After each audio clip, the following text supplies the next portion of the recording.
আসসালামু আলাইকুম। Turning point with Fahia YouTube চ্যানেলে আপনাদের স্বাগতম। এখানে আপনারা পাবেন job circular, job exam suggestion, job exam notice এবং জব প্রিপারেশন রিলেটেড বিভিন্ন ভিডিও। আজকে আমি পড়ার রুটিনে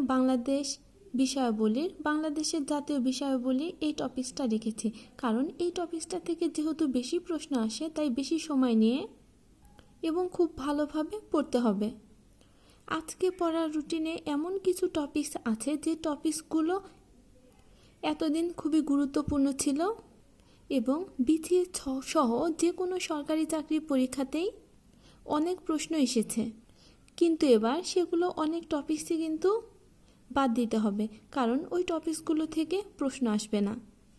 অনেকেই হয়তো ধারণা করতে পারছেন, আর যারা নতুন প্রশ্ন বিশ্লেষণ করেননি বা চাকরির প্রস্তুতিও আগে তেমন নেননি তারা বুঝতে পারছেন না। সেই টপিকসটা হলো শেখ মুজিবুর রহমান, কারণ এর আগে শেখ মুজিবুর রহমান থেকে যে কোনো সরকারি চাকরির পরীক্ষাতেই প্রশ্ন আসতো।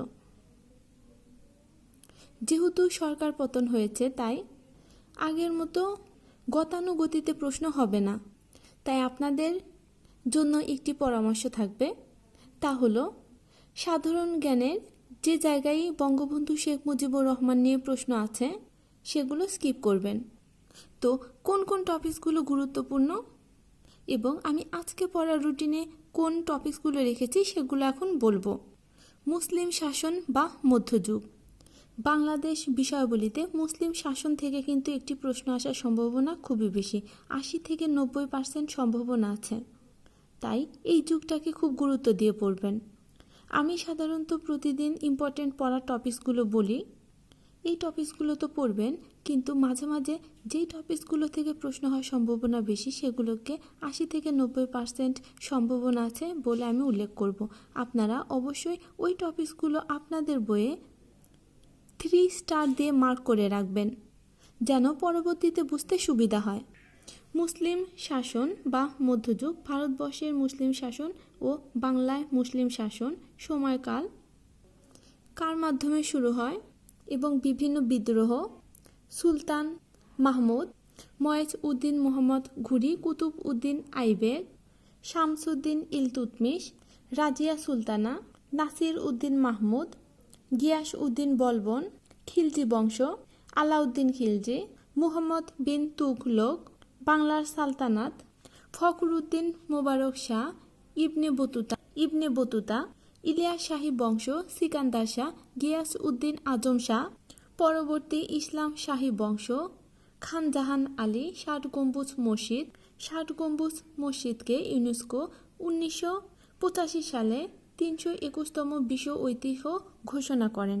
কোন নিদর্শনটা ইউনেস্কো কত সালে এবং কততম বিশ্ব ঐতিহ্য ঘোষণা করেন, এই বিষয়গুলো কিন্তু খুব গুরুত্বপূর্ণ। আপনার বইয়ে এমন কিছু নিদর্শন থাকলে সেগুলো কিন্তু মুখস্থ করবেন। হয়তো আমি সব নাম ধরে বলতে পারবো না, কিন্তু আপনার বইয়ে থাকলে অবশ্যই মুখস্থ করবেন। এগুলো কিন্তু গুরুত্বপূর্ণ। হোসেন শাহী বংশ, নাসির উদ্দিন নুসরত শাহ, আলাউদ্দিন ফিরোজ শাহ, গিয়াস উদ্দিন মাহমুদ শাহ, লোদি বংশ, মুঘল সাম্রাজ্যবাদ, জহির উদ্দিন মোহাম্মদ বাবর, নাসির উদ্দিন মোহাম্মদ হুমায়ুন, সুর শাসন, জালাল উদ্দিন মোহাম্মদ আকবর, সেলিম নূর উদ্দিন জাহাঙ্গীর, সম্রাট শাহজাহান, আওরঙ্গজেব বা আলমগীর। আমি অনেক শাসকদের নাম বলছি এবং বিভিন্ন বংশ এবং বিভিন্ন শাসনদের নাম যখন বলছি আপনারা হয়তো বা ভয় পাচ্ছেন যে অনেক পড়া, আসলে পড়া কিন্তু অনেক না। আপনারা এই টপিকসগুলো থেকে গুরুত্বপূর্ণ টপিকসগুলো শুধু পড়বেন, মানে আমি যেই কিওয়ার্ডগুলো বলছি এদের সম্পর্কে কিন্তু পড়া খুবই কম। প্রতিটা টপিকস থেকেই 3 থেকে 4টি লাইন পড়লে কিন্তু যথেষ্ট। যেমন সম্রাট শাহজাহান বলেছি, শাহজাহান সম্পর্কে 3টি তথ্য জানলেই যথেষ্ট। Prince of builders, Mumtaz Mahal নির্মাণ করেন অথবা আগ্রার তাজমহল, দিল্লির লালকেল্লা, ময়ূর সিংহাসন তিনি নির্মাণ করেন। শাহজাহান সম্পর্কে কিন্তু এটুকু তথ্যই যথেষ্ট। আবার আওরঙ্গজেব অথবা আলমগীর, ইনাকে জিন্দাপির বলা হতো। আলমগীর বা আওরঙ্গজেব সম্পর্কে এই একটি তথ্যই কিন্তু গুরুত্বপূর্ণ। তাই আমি অনেক টপিকস বললাম, এতে ঘাবড়ানোর কোনো কিছু নেই। আপনারা গুরুত্বপূর্ণ অংশটুকুই শুধু পড়বেন। আমার নোট করা শেষ হয়নি। যদি আমার নোট করা শেষ হয় এবং আমি সময় পাই তাহলে আমার সাজেশনটা আমি আপনাদের সাথে শেয়ার করব। সাজেশন বলতে আমার ক্লাস নোটটা, কারণ আমি যে কোচিংয়ে পড়ছি ওই স্যার বলেছে ক্লাসে যা পড়াচ্ছে ওইগুলো যদি নোট করি তাহলে আমাদের 24 থেকে 25 নাম্বার হুবহু পাওয়ার সম্ভাবনা আছে। আর স্যার ক্লাসে যে টপিকসগুলোকে গুরুত্বপূর্ণ বলেছে আমি কিন্তু ওই টপিকসগুলো আপনাদের সুবিধার জন্য উল্লেখ করছি। তাই বুঝতেই পাচ্ছেন এই টপিকসগুলো কতটা গুরুত্বপূর্ণ। পাশাপাশি ভাষা আন্দোলনটা পড়বেন। ইংরেজির জন্য ইডিয়মস অ্যান্ড ফ্রেজ। এই অংশটার জন্য বিগত সালের বিভিন্ন চাকরি পরীক্ষা আসা প্রশ্নগুলো প্রথমে পড়বেন। এরপর আমি আরও পড়া দিব।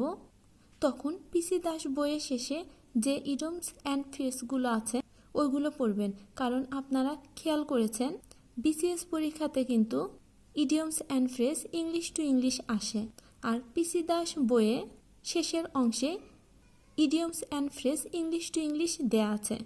যদি বিগত সালের বিভিন্ন সরকারি চাকরি যে পরীক্ষাগুলো হয়েছে ওই পরীক্ষার প্রশ্নগুলো থেকে প্রশ্ন কমন না আসে তাহলে পিসি দাস বইয়ে শেষে যে ইডিয়মস অ্যান্ড ফ্রেজগুলো দেওয়া আছে ওইগুলো থেকে ইনশাল্লাহ কমন পাবেন।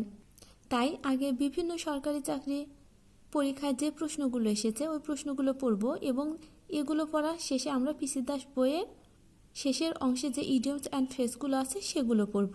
গণিতের জন্য লাভ ক্ষতি এবং বহুপদী উৎপাদক এই দুটি অংশ পড়ব। আমার ভিডিওটি ভালো লাগলে আমার ভিডিওতে লাইক দিয়ে প্লিজ চ্যানেলটা সাবস্ক্রাইব করবেন এবং আপনার ফ্রেন্ডসদের সাথে শেয়ার করবেন যেন তারাও উপকৃত হতে পারে। ভিডিওটি দেখার জন্য ধন্যবাদ। আল্লাহ হাফেজ।